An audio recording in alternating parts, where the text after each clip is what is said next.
Jujutsu Kaisen 0 is mid.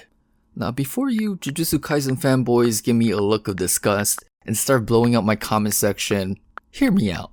Like many of y'all, I went into this movie with very high expectations. You got the legendary band King Nu on the soundtracks, my Korean brethren Park Sung-ho directing, and our favorite anime sweatshop Mappa Studios animating this bad boy. But after watching this movie, I straight up said out loud, that's it? It was like ordering a bacon avocado cheeseburger from Denny's, but then getting a kids eat free set with 3 sorry ass pancakes and a $1.99 microwaved Kraft mac and cheese. Now we can end this video here and now, but if I did that, Nobara would nail a rusty ass nail to my forehead. So like what all responsible weebs do, I decided to check out the source material. And after reading that manga story, it all made sense to me. The Jujutsu Kaisen 0 story is mid.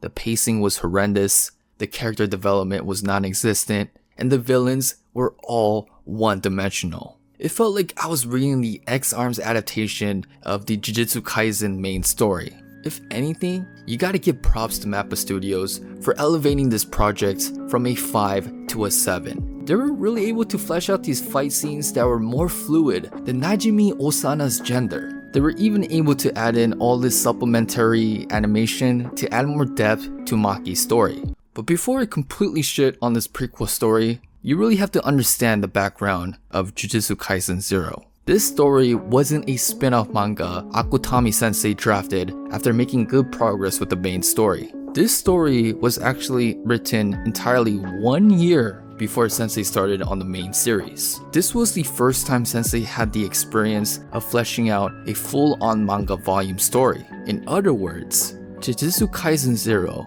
is a prototype version of Jujutsu Kaisen, the main story. Even in the afterwords of Volume 0, Akutami sensei shared that they don't even have the theme of the story completely down. Thus, it would be completely foolish to compare these early works of Sensei to these legendary arcs that's been recently coming out, like the Shibuya incident arc. That's like asking Junpei to kill our BTS K-pop eye-looking ass Gojo. That shit ain't happening. Now with all this information, we have to ask ourselves, why is Mappa Studios, a studio that's carrying the whole weight of the anime world, animating a mid-tier D-rank manga story?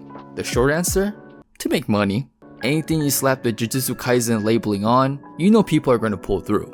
But the more definitive answer is that this movie is just one big advertisement for season 2 of the anime. I mean, let's be real. When Nanami is loosening his necktie and starts Levi Ackerman slashing these mofos, he deadass be ratio techniquing our panties. And y'all see Mei fighting in animation for the first time? On God, when we see her fight scenes animated from the Shibuya incident arc, I'm gonna be deceased.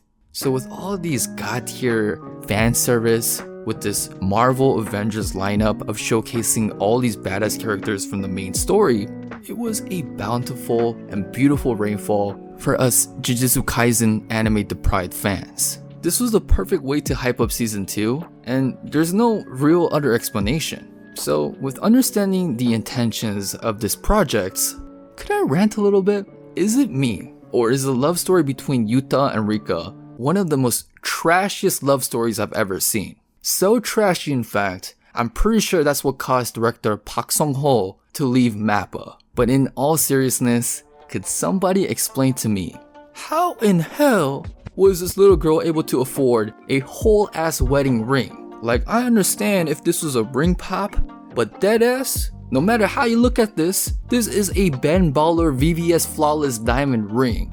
I don't know what kind of drugs Rika be pushing, but I'm sure she ain't pushing Sukana's fingers to be loaded like this. And how are y'all just gonna gloss over Yuta's and Rika's interactions at the hospital? They shouldn't have played up these interactions in the hospital to Your Lie in April levels. I should see Rika limping, getting pushed around in the wheelchair, and coughing out blood. But no, we decided to skip all that love development and we went straight to a Tiffany & Co. Valentine's Day commercial shoot, but with child actors. I could think of 1 million different ways of better writing this love story, but nope.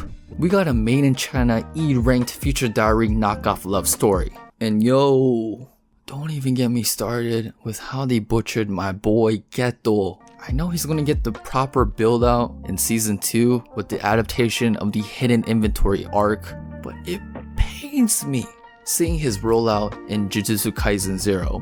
Deadass, he sucks on demon balls and the bald head of ugly bastards, and then he decides to show up to Jujutsu Kaisen High and starts being a prick to everybody for no reason.